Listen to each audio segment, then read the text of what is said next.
Understanding Boilerplate Code in English. Hello everyone, and welcome to our English language learning series. Today, we're going to explore an interesting phrase used in the tech world, boilerplate code. This phrase is not just about coding, but it's also a fantastic example of how English words can be combined to create a new meaning.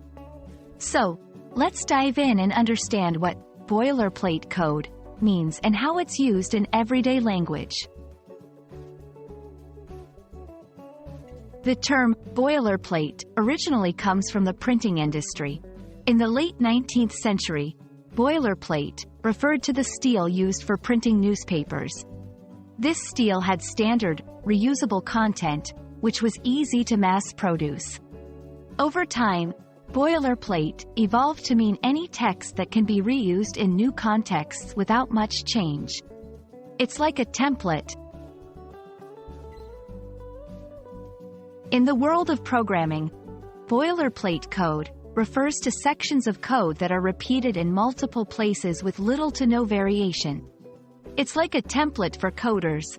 When programmers talk about boilerplate code, they mean the part of the code that they have to write every time they start a new project or add a new feature, but which doesn't really change from one project to another. It's necessary but not specific to the problem they're solving. Interestingly, the term boilerplate has moved beyond the printing and tech worlds. In everyday English, you might hear someone refer to boilerplate language in legal documents, business contracts, or even in email templates. This means parts of the text that are standard and typically unchanged, no matter the specific details of the document or email. As English learners, understanding terms like boilerplate helps you in two ways.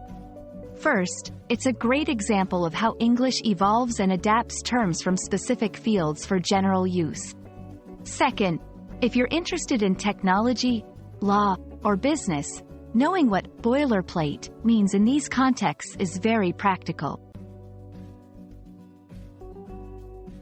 I hope this video has helped clarify the meaning and usage of boilerplate code and boilerplate in English.